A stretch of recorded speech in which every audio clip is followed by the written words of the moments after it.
Hello guys, welcome back to my channel. कैसे हैं आप सब। वो लड़की सोलही से कहती है, तुम टैरेट कार्ड रीडिंग करती हो या कुछ और। सोलही कहती है कि टाइम वेस्ट करने से अच्छा है कि हम रियल कल्प्रिट को ढूंढें। इस पर वो लड़की कहती है कि हमें एक अच्छा कारण दो कि ये वो नहीं है। सोलही की फ्रेंड किम दोहा को स्मेल करती है और कहती है कि ये वो नहीं है। गलती से मैंने उस आदमी पर पेपर स्प्रे की बजाय अपना परफ्यूम छिड़क दिया था और इसमें से उसकी स्मेल नहीं आ रही है। यूनचिंग बेकरी का दूसरा मेंबर कहता है, अगर ऐसा है तो मुझे उस व्यक्ति को ढूंढने दो।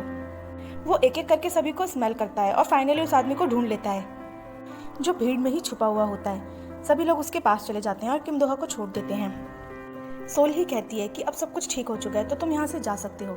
किम दोहा पूछता है कि उसने उसकी हेल्प क्यों की, क्या वो उसे पहले से जानती है। इस पर सोलही कहती है, मैंने तुम्हारी हेल्प नहीं की, मैंने बस उन्हें सच बताया कि तुम कल्प्रिट नहीं हो। वैसे क्या तुम मुझे अपना चेहरा दिखा सकते हो ताकि मैं पहचान सकूं कि तुम कौन हो। ये सुनकर किम दोहा घबरा जाता है और वहाँ से चला जाता है। किम दोहा सोलही के बगल में ही शिफ्ट हुआ होता है। वो घर आके कहता है, क्या सच में उसने मुझे नहीं पहचाना। गाइस, अब किम दोहा को कौन समझाए ना कि उसने मास्क पहना हुआ था, तो सोलही उसे कैसे पहचानती।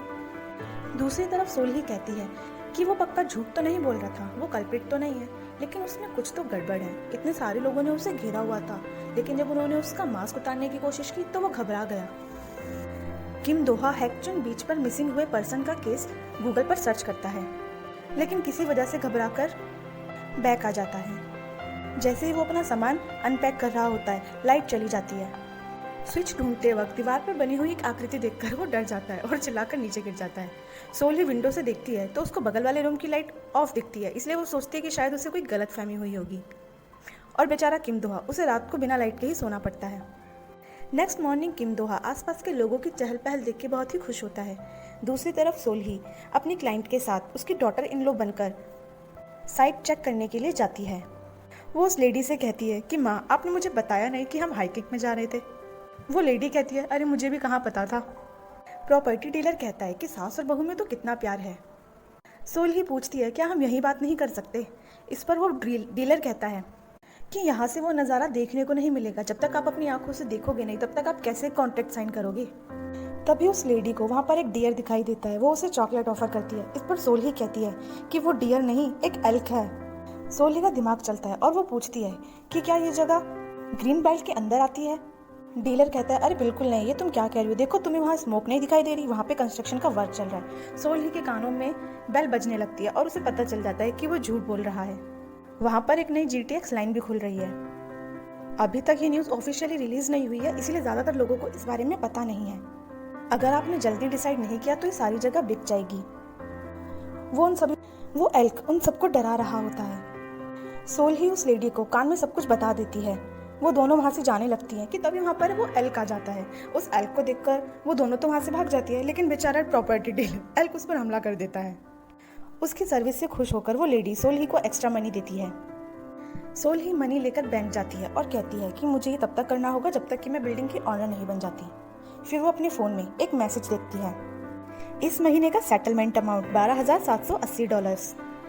नेक्स्ट सीन में हमें दो लोगों को दिखाया जाता है जो आपस में एक कॉन्ट्रैक्ट डील कर रहे होते हैं।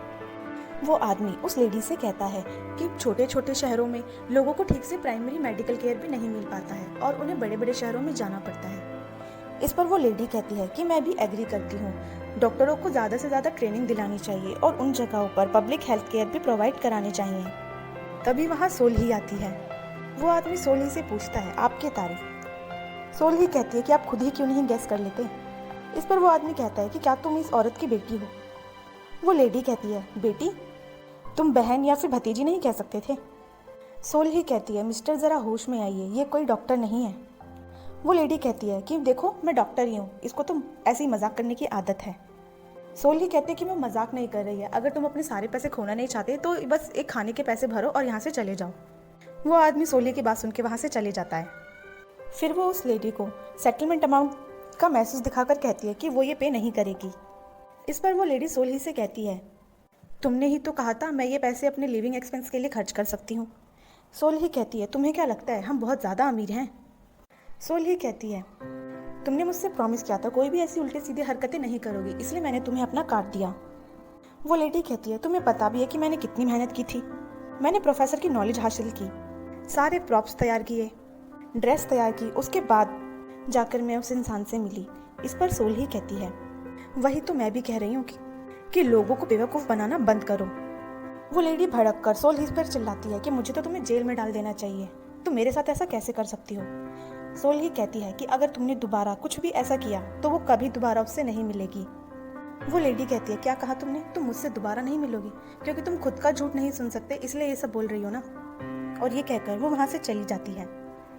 ड्यूकचन किम दोहा से बात कर रहा होता है कि तुम वहाँ कल शिफ्ट हो गए, तुम्हें मुझे पहले ही बताना चाहिए था, मैं सारा फर्नीचर वहाँ भिजवा देता। तभी शायन वहाँ आती है और ड्यूकचन के हाथ से फ़ोन लेके बात करने लगती है, लेकिन फ़ोन तो पहले ही कट चुका था। शायन कहती है कि वो मेरा फ़ोन क्यों नहीं उठा रहा। ड्यूकचन कहता है कि मैं थोड़े टाइम पहले बहुत सारे यंग CEO से मिला था, सबके सब तुम्हें बहुत पसंद करते हैं, वो सब तुमसे मिलना चाहते थे, मुझे बड़ा दुख हुआ उन लोगों को मना करते हुए। इस पर शायन कहती है, तो तुम क्या चाहते हो, मैं हर बोरिंग मैन से मिलूं जिसके पास पैसे के अलावा और कुछ भी नहीं है।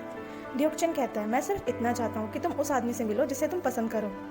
शायन कहती है कि किम दोहा भी उसे पसंद करता है, बस अभी तक उसे इस बात का अंदाज़ा नहीं है, और फिर वहाँ से चली जाती है। ड्यूकचन कहता है कि तुम बेवकूफ़ हो कि तुम्हें पता ही नहीं कि वो कैसा फील करता है। किम दोहा कुछ लोगों के साथ एक बार में म्यूज़िक परफॉर्मेंस दे रहा होता है। परफॉर्मेंस खत्म होने के बाद एक लड़की किम दोहा से कहती है कि उसे पियानो बजाने वाले लड़के बहुत पसंद है, क्या तुम एक बार सनग्लासेस उतार सकते हो ताकि मैं तुम्हारा चेहरा ठीक से देख सकूं। किम दोहा कहता है कि उसे कस्टमर्स के साथ डील करने में कोई इंटरेस्ट नहीं है, और किम दोहा का सनग्लासेस निकाल लेती है, लेकिन किम दोहा भी भाई किम दोहा है, वो दूसरा सनग्लासेस पहन लेता है। एक ओल्ड मैन जो उसके साथ परफॉर्मेंस दे रहा होता है उसका सनग्लास वापस लेके आता है और उसे देता है।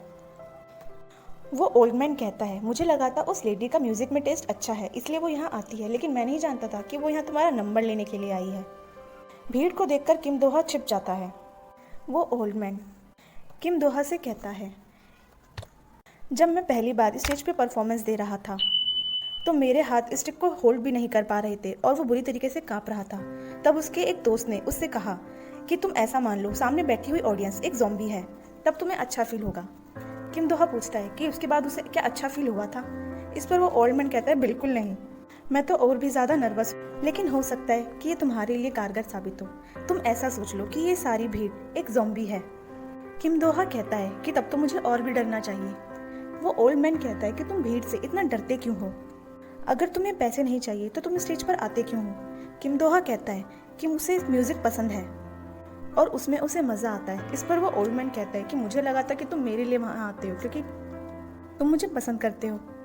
किम दोहा कहता है कि ऐसा कुछ नहीं है, मुझे आप भी बहुत पसंद है। वो ओल्ड मैन कहता है कि अब तो बहुत देर हो चुकी, अब कहने का क्या फ़ायदा, क्या तुम्हें मुझसे डर नहीं लगता, या फिर मैं भी एक ज़ॉम्बी बनने की एक्टिंग करूँ।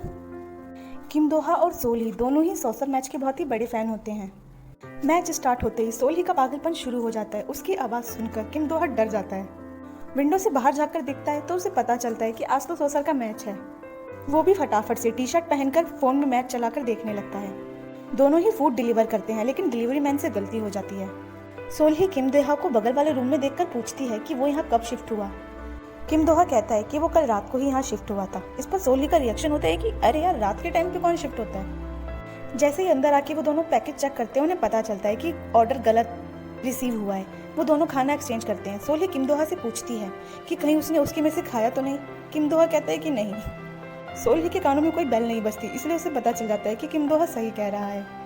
सोल ही की टीम जीत रही होती है, इसलिए किम दोहा को बहुत गुस्सा आ रहा होता है। वो उसकी आवाज़ से इरिटेट हो चुका होता है। मैच बहुत ही इंटरेस्टिंग पॉइंट पे होता है, लेकिन फाइनली सोल ही की टीम ही जीतती है। किम दोहा को बहुत ही निराशा होती है। वो अपने खिड़की दरवाजे बंद करके सो जाता है। नेक्स्ट डे किम दोहा के घर में फर्नीचर शिफ्ट हो रहा होता है, इसलिए वो सामने अपनी कार में बैठा हुआ होता है और ड्यूकचन से बात कर रहा होता है कि उसे सारा सामान मिल गया है और उसे यहाँ का माहौल भी पसंद आया है। किम दोहा कहता है कि आजकल उसे अच्छी नींद आती है क्योंकि वो आलमंड्स खाता है। तभी सोल ही को लेने उसका ड्राइवर वहाँ आता है। किम दोहा उसे देखकर कहता है कि ये है कौन। उसका ड्राइवर किम दोहा की गाड़ी की तरफ बढ़ने लगता है। जैसे जैसे ही वो पास आ रहा होता है, किम दोहा को डर लगने लग रहा होता है कि क्या ये मुझे देख सकता है। वो फटाफट से मास्क पहन लेता है। सोल ही पूछती है कि उसे हुआ क्या है। उसका ड्राइवर कहता है कि मैं सोच रहा हूँ ये कार यहाँ कर क्या रही है। ये कार तो बहुत महंगी है और इसका प्राइस $2 लाख है और ये कार तो किम दोहा के पास है। फिर वो उसकी कार के साथ एक सेल्फी लेने लगता है, लेकिन गलती से उसके हाथ से उसका फ़ोन ड्रॉप हो जाता है, जिससे किम दोहा की गाड़ी पर डेंट आ जाता है और गाड़ी का अलार्म भी बजना शुरू हो जाता है। सोल ही कहती है, ये तुमने क्या किया, अब इस अलार्म को बंद कैसे करें। तभी किम दोहा गाड़ी से बाहर निकलता है। सोल ही कहती है तुम कार में ही थे, माफ़ करना ये मेरी गलती है। किम दोहा कहता है कोई बात नहीं, जाने दो। सोल ही उसे समझाने की कोशिश करती है, लेकिन किम दोहा कहता है मैंने कहा ना, ठीक है कोई बात नहीं। वो दोनों वहाँ से चले जाते हैं। सोल ही कहती है पता है दुनिया का सबसे बड़ा झूठ क्या होता है, कि उन्हें कोई दिक्कत नहीं है, पर ये आदमी कह रहा है कि इसे सच में कोई दिक्कत नहीं है। ये बड़ा अजीब है। पार्ट 1 की स्टोरी यहाँ खत्म होती है। पार्ट 2 की स्टोरी के लिए चैनल को सब्सक्राइब और वीडियो को लाइक करना ना भूलें।